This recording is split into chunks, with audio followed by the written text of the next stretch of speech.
La la la la la la la la la la la la la. Good morning is a theme song. La la la la la la la la la la la la la. Good morning is a theme song. La la la la la la la la la la la la la. Good morning is a theme song. La la la la la la la la la la la la. Nah, I don't think that's gonna do it. Maybe if somebody makes one. If anybody's out there just feeling like making me a theme song, I say go with that. Welcome and good morning. Welcome to See You in the Morning.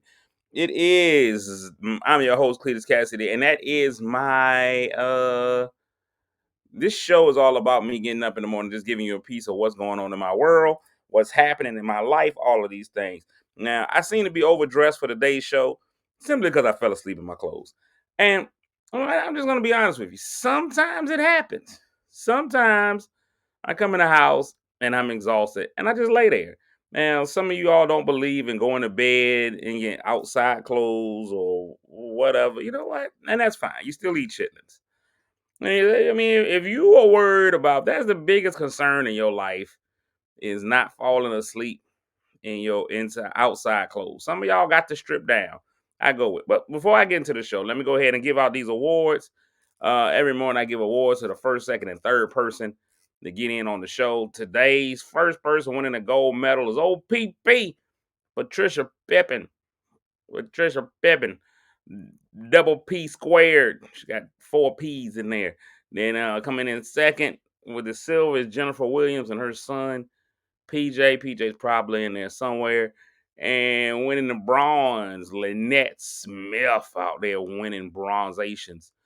Shout outs to the Kim Cat, Thomas Jones, Calvin Hill, Davina Rumble, Crystal, Sex Appeal, and Crystal Saunders Ball, what I like to call the double crystal.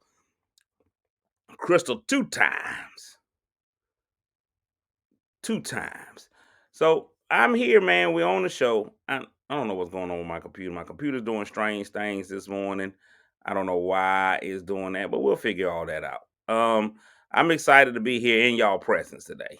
It's a great day, another great day. Now, talking to y'all about people who we went real quick. I was talking about people who can't do outside clothes in the bed. I don't understand what that's about. Now I know there's germs and stuff outside, but do you think your bed can be germ free? Like it ain't finna be no germ. There's dead skin in there. Just deal with it. Fall asleep in what you fall asleep in. If you got to go and take all the time to put on pajamas and all that stuff, sometimes you're just too tired for that. Fall right asleep. I'll go to sleep in all my clothes, pants, shoes, everything. It is glasses.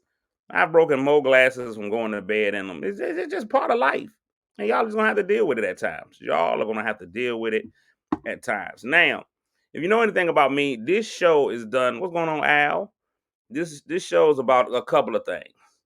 There's always some things that you can guarantee this show to have. Hatred for the Cowboys is one. They managed to defeat an 8-9 Tampa Bay team, a very bad Tampa Bay team. They were able to do that last night. So congratulations to y'all for winning the Special Olympics. They did that. They beat an 8-9 Tampa Bay team with a Tom Brady that's 9,036 years old. So they were able to do that. Um, so yeah, so congratulations. I mean, if that's what y'all are holding on to, hold on to it. I mean, if that what make y'all feel good about yourselves, feel good about yourselves. And a man as old as Tom Brady out there just struggling, lost his wife, going through a nasty divorce, and y'all felt like that's the one y'all need to hold on to. Well, then hold on to it. I'm all for it. Congratulations, Cowboy fans. Now next week they're gonna have to play a real football game, so we're gonna see how that goes. I want to see how that goes for them. I'm pretty sure, almost positive that they'll lose next week. I'm almost positive that they'll lose. Now you're saying that it was his fault that he got divorced. I mean, I'm not in their home, so I don't know. Al says the Cowboys play a real team Sunday and they'll lose. Yeah, they'll play a real team on Sunday and they'll lose, and it's okay, and it's all right. They'll hold on to the fact that they got that far, and next year will be their year, as it always is, as it always is. Um, second part, second part about this show that you can guarantee is that it's gonna be unscripted. This show is completely unscripted. Who knows what I'm gonna say when I get up in here in the morning. This show really shows my level of genius. I said in 2023, I'm gonna go ahead and start bragging. I don't think there's anybody else that can do what I do on a show. I don't think anybody else in the world can get up and just for 30 minutes pontificate without having any kind of plan. Just going in, no game plan, and come out winning. It's not too many people that can do it. 30 minutes at a time is what I do most of the time. Somewhere in that area, 15 to 30. That's that. That's the second thing that you can guarantee is gonna happen on the show. The third thing that you can have guarantee that'll happen on the show is that there's gonna be a left turn taken. There's gonna be a left turn at some point. There it is. It's guaranteed to go. It's gonna happen at some point. We're gonna be going on the straight and narrow. Then I'm just gonna go left. Guaranteed to go left is what the show is. So those three things you can always get out of my show: cowboy hate, unscripted, and a guarantee to go left. Today a little bit different. I've broken out of the path of my normal showing.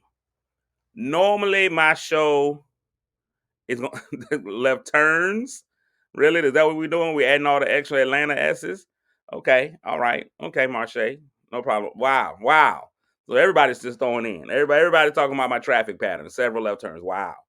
Wow. So today I'm going to step outside of my normal routine. Run out now. I never run out of gas. I go left, but I can keep going, huh? I'll tell you one thing, boy, that Energizer button is in my bag. I can keep going, huh? I can keep going. And take that how you want to. Take how you want. I can keep going. Okay, I can't. But that's all right. Maybe my youth. No, no, no, no, no. Not at this age. At this age, even though I'm still have yet to participate in any kind of an informal activity, any kind of hunching, I just think it's ridiculous for a man of this age to be boasting that they can do anything all night long. That's just ridiculous. At this age, you got to slow down. At this age, ladies, I'm just telling y'all, if y'all are gonna be dealing with a gentleman on this age group, you got to really know uh that anytime you have hunching experiences with a man that's almost 40, it's pretty much gonna be like the Cowboys in the playoffs. One and done. One and done. If you get in, it's one and done. Every now and again, it'll be like this year. You get an easy victory, and you can go on to the next round. But for the most part, one and done. Don't expect a lot out of us. Don't expect a lot. We at retirement age. You're supposed to be slowing down. That's what's happening. Anyway, that's not what this was about. Don't tell me I'm gonna run out of gas. I'm gone. I'm in there. Got plenty of gas. Plenty of gas. Premium. 93 octanes, what I got. But that's not the point of the day. The point is today's show, I'm deviating from my normal plan of not having anything to talk about, and today I do. Now I don't know what most of y'all were doing in the year of 2006. 2006, early in the year in the January range, but I can recall distinctly what I was doing in January 2006. In January 2006 is the year that my daughter was born. More specifically, January 17th, 2006, which today, according to my calendar, is also January 17th. It's not January 17th, 2006, but it is January 17th. So that would mean today will be my daughter's birthday. Now, here is some honesty moments. One thing about this show, I may be too honest at times. I have a lot of jobs and things that I do. I'm a comedian. I travel all over the country and I comediate. I'm a writer. I've written for myself and for other people. Been able to be an actor on stage and on film. Um, community volunteer, activist, kind of sort of podcast host. I'm producing podcasts. I've got a lot of work that I do. However, the most rewarding and difficult job is parenting. Now, I got a complete set of children, a boy and a girl. That's how it is. You get a complete set, you stop. Once you get a whole set, you don't have to do anything else. You people who have multiple children, 5 to 6 children, 12 to 13, I don't know what y'all are doing. It's not gonna get any different. You get a stander and a sitter. And that's all you need. You need one stander, one sitter. Once you get a stander and a sitter, everything else after that is just excess. You're just doing the most at that point. Get yourself a stander and a sitter. So that's what I got. I got a stander and I got a sitter. Now I had my sitter first, then I had a stander. By far, one of the most difficult jobs for any man is being a girl dad. It is the most difficult, confusing, and you just never seem to be able to get a grasp on it. Once you think you got it, it changed drastically. Boys, boy dadding is all right. With that stander, you can kind of grasp being the father of a stander because they not finna change. For the most part, boys are what they fitting be. Boys come out, you know exactly what that thing's gonna be. Once around 5, 6, you got a good grasp on what that boy is. It's gonna be slight changes, but you already know that's a boy. It's gonna be that moment. We all know exactly what to expect with a boy. The boy's gonna grow. There's gonna be a moment when he finally smells himself, and then you just gonna have to chop him in his throat and let him know I'll still kill you. It's gonna be just little tiny moments. The first time he wakes up and he's pointing, and you know how to deal with that. You know how to teach him, hey man, this is something that happens to you as a man. Because you've been there. You woke up on 10. You woke up with your soldier at attention. You know what it's like. Ladies, it's hard for y'all to understand because y'all don't have those kind of problems. But a man wakes up in the morning and he's got to pee, but he realizes that he's at attention. Then you got to go through and y'all try to figure out why we peeing on the seat. It's difficult. You can't get that thing. Listen here. Y'all see this ink pen? You take this ink pen and look at the directions you can move this ink pen in. It's not a lot, right? And when you talk about a human body, you can't bend the ink pen in the middle, right? So you got to come up with creative ways to go pee in the morning when you're on ink pen status. And those are the things you got to be able to teach a boy. Boy stuff doesn't change. Hey, you woke up, you got a little ink pen in your pants. You're trying to figure out how to pee and not pee in the mirror. Sometimes you got to lay on the toilet. There's a lot of inventive stuff you got to do to try to make. You got to stand back, lean in. It's a lot. So y'all stop giving your man a hard time about peeing on the seat in the morning. It's a lot that we're going through. So it's a rough transition, but it's rewarding. Now, being a girl dad is something that you never, ever, ever master. You never master being a girl dad. You try your very best, but you're gonna continue failing. Now she's gonna end up being a daddy's girl. So all you mamas out there, here's the thing: y'all gonna have her, but she's going to her daddy. She's going straight to her dad. That's who she's gonna love. Mamas, y'all are there just generally to get on your daughter's nerves. Now, when she gets about 25 to 30 years old, y'all will become best friends and y'all will talk on the phone and all that stuff. But she gonna love her daddy. They're just different. Daddy's just different. They gonna love their daddy. My daughter is the penultimate daddy's girl. She loves her daddy. She enjoys her mama. They're fine. They have a great relationship as well. I'm just telling y'all, if she had to go on a desert island, she could only take one parent. I'm not saying she's taking me, but I am saying that her brother will probably have his mom at home with him. So, all that being said, today is my daughter's day. It's her birthday. She's a very simple child. She didn't ask for a lot. She just wants to go out to dinner for her birthday. She didn't ask for much. She does different things. She went to go make macaroons with some of her friends. I didn't know what a macaroon was. I thought you had that with cheese, but I was informed that that's a cookie. A macaroon is a cookie, and it's an expensive cookie. It's a very expensive cookie. Matter of fact, it's the second most expensive cookie when you start thinking about a woman's cookie compared to a macaroon. Macaroons come in second. That's the only other cookie that's more expensive. Only other cookie that's more expensive. But I think I like to believe that um my life has been enriched because of my daughter. When my daughter was first born, I was wilding in these streets. Oh man, I was selling kilos of cocaine, robbing old ladies. It was just a different time. I was basically New Jack City. Now none of that is true. I wasn't selling kilos of cocaine. I didn't rob any old people, but I feel like I was. My daughter changed the trajectory of my life a lot. Now, had it been my son first, he probably would have changed the trajectory of my son, but my life. But I really feel like when a guy has that son first, you feel like you ain't got to change because you just want him to be you. You want that son to be you. You be like, hey, if I'm out here in these streets, if I'm selling kilos of cocaine, I just have him sell kilos of Fun Dip. Let him learn the family business. You don't necessarily change your life for him, but you get that daughter to come through. Completely different story. Now, Joyce, great question. I am. Don't try to figure out how it happened. Adoption is real in America. So my daughter came through. It's been great. Some of the most amazing times of my life, some of the most interesting things, some of the most valuable lessons I've learned have been from being the father of a daughter. However, it's never easy. I pray all the time that I don't let her down.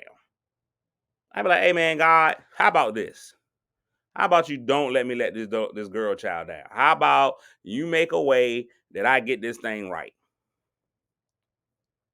Now, Dennis, you're absolutely right. You never finish paying for a daughter. You never finish paying for a daughter. She's gonna be. You might as well just go ahead and just have something set aside for the rest of your life. Your daughter will probably borrow some money from you at the funeral. That's it. But my daughter, you pray to God. You just ask. Listen, a lot of times now I see ratchet women and I be like, that's a father failure. When I see the ratchet as a women, I never blame the mama. I say that's a father failure. That's a daddy that didn't do it. I drive by the strip clubs, the gentlemen's clubs, and I say, I wish your dads were there. That's what I always say. Chris Rock said it right. As a dad, your number one focus is to keep her off the pole. I have worked my entire life. I have never let poles in my house. No pogo sticks, no batons, no nothing of a pole-like nature. Your whole goal is to keep her off the pole, and whatever pole that may be, I work towards it. You try to not damage her mentally. You try to do all of that. You try to make sure, hey, are you living right? Are you feeling love? Because the dad, you feel like everything that she does as an adult, especially in her love life, is gonna be your fault. You would hope that your daughter either dates someone like you or someone that ain't like you at all. Dads are supposed to break the bro code for your daughters. Daughters are supposed to have the key to the bro code. That's what you're supposed to do. You supposed no, my daughter's not allowed to use a broom. Ask my daughter, she ain't never swept nothing. No brooms, no mops, nothing. Get up. Hey, stay away from it. I got it. I got it. Dad, you're supposed to break all the bro code rules for your daughter. You're supposed to influence her, make her feel like this is the place that she's loved and respected, and hopefully she'll go out and find somebody who treats her that same way. You gotta go take a place is always due for a protector, and that's been my goal. Her whole life, my goal has been to protect her and make sure she's okay. I think the saddest day that I've ever had in my life was also the most joyous day of my life. Well, my mom passing probably was the saddest day of my life because she didn't warn me that she was gonna die. Like my mom was real rude with the death thing. It was just really like, oh, I'm just gonna die today. Like you ain't send no text message out, no nothing. I was supposed to go pick her up. We were supposed to be going to the bank, and then she gonna go die in the shower. Now, not only do you die in the most uncomfortable way for me. She could have went out fully clothed, and not my mama. I got to go in there, but that's a whole different story. My mama was rude, but my daughter, one of the most rewarding and one of the most terrifying days of my life happened right when she was born. When she was born, of course, my daughter, just a beautiful time, was great. She came out. She popped out of there. It won't no late. Listen, I tell my daughter all the time, don't let your mama tell you no labor story lies. She was in labor for 4 minutes and 36 seconds. It just happened. She just popped out. She was like, I ain't got time. I'm here. Blah. That's it. And you know how it usually is multiple pushes. Push. I seen it on TV. You get yourself ready. You gotta have your hands ready. It's like catching a baseball or football. You gotta have your hands ready. But when it comes out, you can go with the catcher or you can go with the football catch. Got to be ready when that baby comes out of there, because it usually said this. I'm gonna get back to it. Dennis's wife wants us to break down a bro code. Bro code are things that all men know and things that they're not supposed to break. There's certain rules and regulations that dudes have that they're not supposed to break. Most of those involve women, but I can give you some small bro codes that is okay that I let you know without having to kill you. For example, a bro code, Mrs. Dennis, is if you go into a restroom and there are 3 urinals, you don't use the middle urinal. You never choose the middle urinal. That's a bro code. All men know this. Now, whether they all go and follow it or not, different story. But you know you don't use the middle urinal, because now you set up where there's going to have to be a wang on either side of you. Somebody coming in is going to have to stand beside you. You don't want to create that. 3 urinals, you take the outside urinal, whichever outside you want, but never the middle urinal. That's bro code. Bro code. These are simple rules that'll help you to survive better in life. If I walk in and it's a 3-man urinal and somebody's at that middle urinal, I won't even step to one of the other 2. I just sit back and wait. Now, if I have to pee on myself, I will do that. And I think every man in here understand, yeah, he had no choice.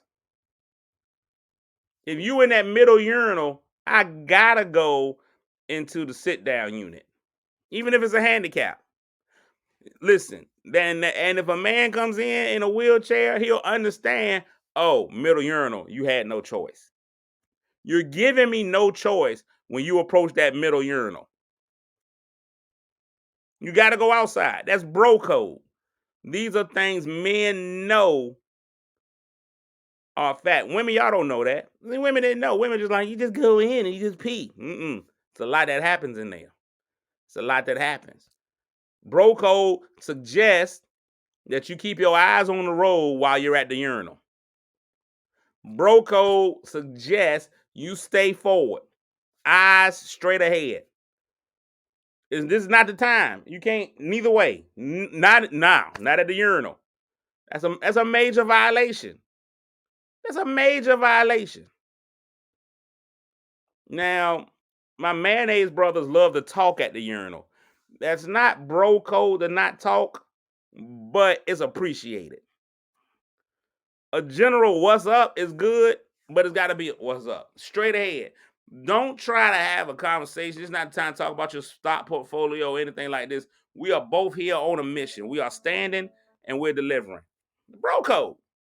Never use the middle urinal. My daughter came out as a baby. She popped out that thing. It was amazing.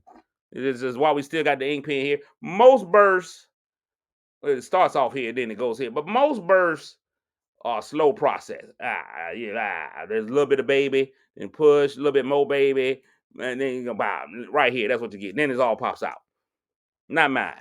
Right here. Woo! There it was. You see how that thing flew through? That's how my daughter did. Flew right on out of there. We had to make the catch. Doctor trying to put her gloves on. All of a sudden, baby, pow! We catch it right here. Ha! It was one of my best catches ever. Got both feet down. I was in bounds. Caught it. We worked together. The baby's out. And then not too long after that, because my daughter came out so fast, apparently the slow birth causes all the extra juices and things to squeeze out of a baby when it's born. And she didn't get that, so she had pneumonia when she was born, and they didn't even tell us. We went down there to go check out the baby, just to go in there and do the normal stuff, in the nursery. And she got all these tubes and and stuff on it. And there's just something about when you see your newborn with all of those things on it, it takes you to a different place. That was my first example of parentage. Like, that was my first day of being a daddy. I got in, see my daughter on all the tubes and stuff, and and I stood strong for a minute because I knew her mom was gonna go off. I already knew that. I knew it was gonna be a complete breakdown, so I had to kind of be strong. It was one of those things that you learn as part of being a father. Like, you have to try to find a way to find strength in adversity. And people always talk about how mamas are always strong, but sometimes dads are strong, but y'all don't even know that we're being strong. Y'all are just thinking that we just doing, man. But it's really a lot. Like, in that moment, everything in me wanted to just break down and cry, like everything in me. But I was like, no, you can't cry. You got to be a man and be strong and set this example. And so I got her and got her with her mom and left her in the room. And then I went and I did what every strong man does. I went in the room by myself and cried and called my mama. That's what I did. Went and cried, called my mom. My mama had nothing that she could do about it, but I cried and called my mom because for the very first time in my life, I felt that I had broken the promise that I gave to my daughter to always protect her. It was a very, very emotional moment for me because I said my job as her dad is to always protect her, to be her voice when she can't speak, to be her strength when she can't stand. That was my very, very purpose, my goal. Every father should feel that way. Like, there is nothing that you will not do or give for your daughter. And that remains for me a very, very valid thing for me. And I have had moments where I've had to fake it. There is not a level of pain that a man can feel more than when he sees his daughter go through. I'm gonna tell you right now, I can get married, have a harem of wives. Y'all don't have to be my wife forever. My daughter's always gonna be my daughter. There have been moments in my life where I have seen it and it's broken me down, but I've always been strong for her. And there are moments where I'm just amazed at who she's become. You know, my daughter is amazing. Some of my favorite moments with my daughter, some of them are sports related, some of them are just life related. But I don't know, and this for the boy too, but I don't know how I was able to be a part of raising someone who's so much greater than I am, who achieves at levels that I have not been able to achieve at, who just personifies everything that's amazing. And that's my daughter. On her birthday, I know that I'm supposed to give her gifts, but any gift that I would give to my daughter is just the reciprocation of the gift that she has been to me. It's amazing some of the things that she does that just put in a smile on my face. She's always been a soccer player. She's played soccer since she was 3 years old. Came to the state finals last year. All kinds of amazing stuff. But the game that I remember the most from my daughter and I were playing against Norfolk Christian. It was a big rivalry game. It's Norfolk Christian. I don't think everybody at that school is Christian. I'm sure there's some sinners there that are probably going to sin again. And she was just playing an amazing game. My daughter is a goalie, and she was playing an amazing game, blocking everything. It was a 0-0 game, and the other team had this girl. She was really, really good. And every time she tried to score, my daughter turned her away, turned her away, turned her away. And I'm watching in the stands. If anybody's ever seen me watch my daughter's games, I typically don't sit in the stands when she's playing. I typically on the sideline somewhere, moving down to the end that she's in. I've never been able to just kind of stand in the middle. It's like I need to be near her, the connection, kind of feel what's going on with her, and she needs to be able to hear my voice. Now, here's the thing that's amazing. Like, I understand what people say about hearing the voice of God, because when my daughter, it doesn't matter how many people are at a game. It could be 1 million, 2 million. We haven't played in front of that many people yet. But no matter what the noise has been, she can hear me. She can hear me above anybody. She hears me above anybody. Like, so it's amazing when people are like, you'll know God's voice. Like, my daughter knows my voice. There's something about knowing that no matter what the situation may be, no matter how many people are, if I call out, she'll hear my voice above all other voices. So that's just an amazing feeling that I have. So she's playing against North Collegiate, and I see her make this amazing play on the ground, reaching out, and I saw her get hurt. I saw it in my mind. And the dad in me wanted to run out and go and save her and punch all the other little girls in their face. It's just how I felt at the moment. I know I know it's a charge. I know I would have went to jail, but all those little girls need to be punched in their face because they hurt my baby. And they didn't really hurt her. It was the ball in the ground, but she hurt her arm and she couldn't move it. She couldn't move her arm. She didn't come out the game. She kept playing. I knew she was hurt. Coach hadn't noticed it. She kept playing and she still made a few more stops. But then finally, the girl kicked the ball to her hurt arm and she couldn't move her arm. And at that point, the girl scored. And Nyla was hurt that the girl that scored, she gave up a goal. And I yelled out from the stands. I said, Nyla, you all right? And she was like, no. I was like, can you move your arm? She was like, no. I was like, well, let your coach know. And she hurt her arm and she had to come out of the game. And there was a whole, the training staff was watching her and we had to go take her to CHKD and all that stuff. And she was, I could see in her eyes that she was upset about being hurt, but she was more upset because they had a game that following Tuesday. And my daughter promised me, she said, no, I'll be better by Tuesday, which was amazing to me. To see her resilience, her strength, all of that. Like there was so much that happened in that play to not want to give up, to want to be there for everybody, and to say that I'm going to overcome this obstacle. She said, I'll be better by Tuesday. Tuesday came, she was better. She's back in the goal. I'm warming her up before the games. Don't ask why, but it was what I'm able to do. I'm warming her up before the game. And right before the game, I could see this kind of fear grip over her and be like, Dad, I don't think I can do it.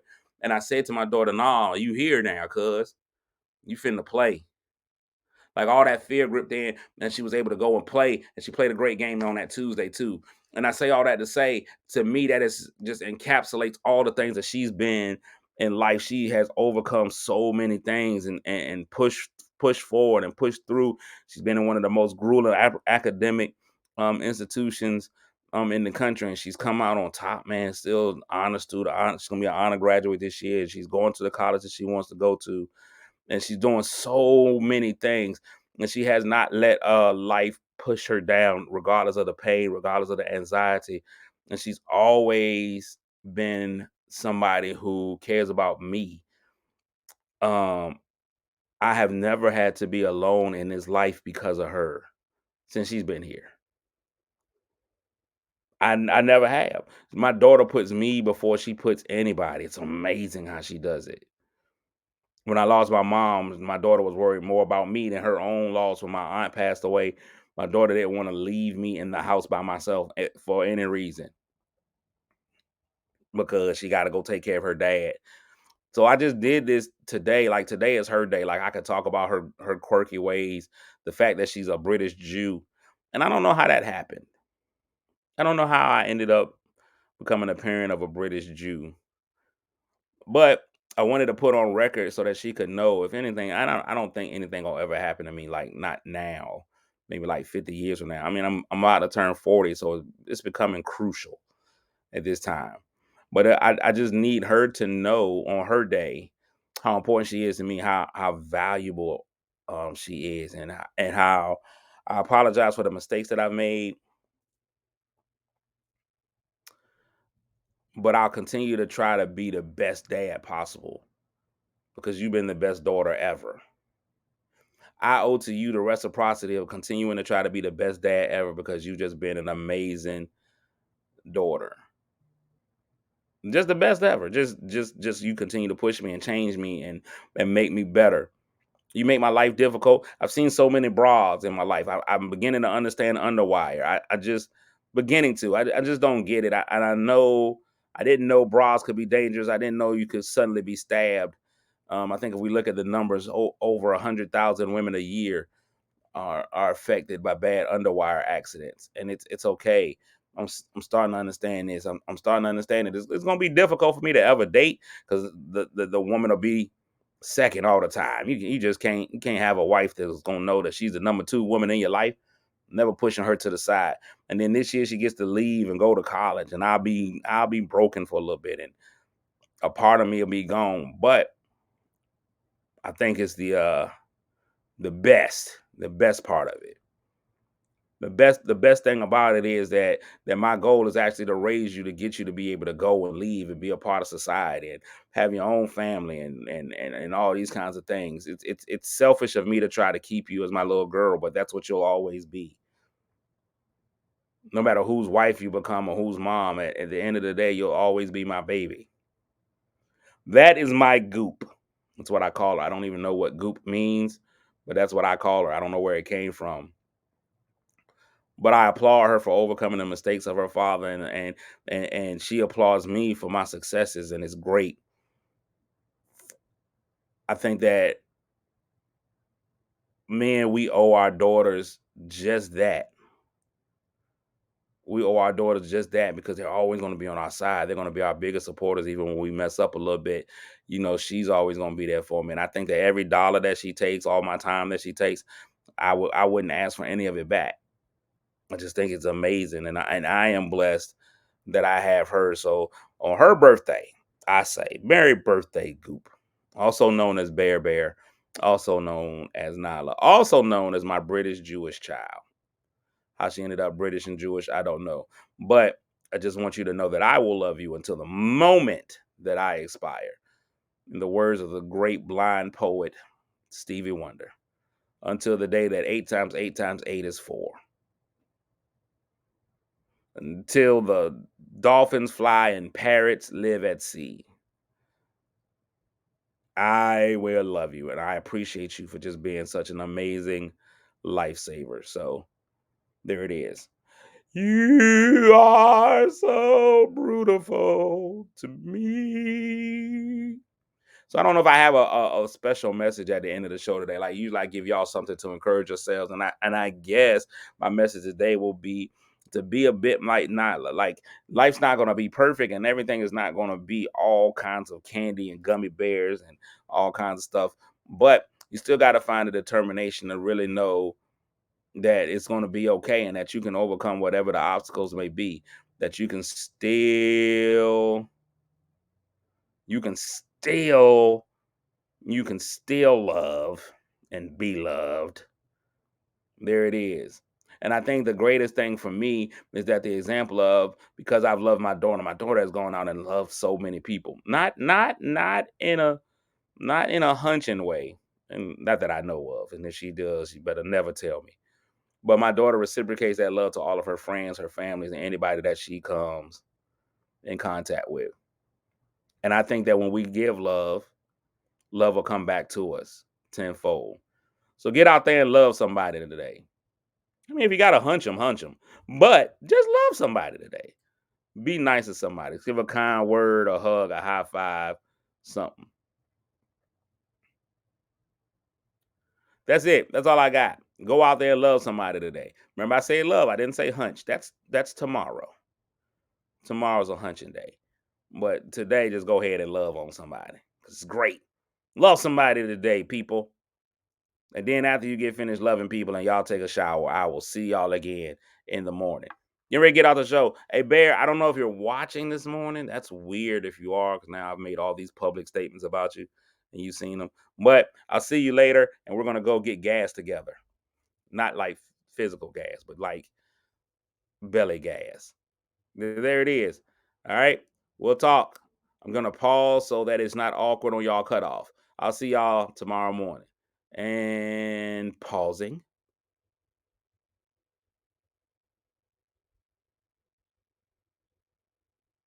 Pause.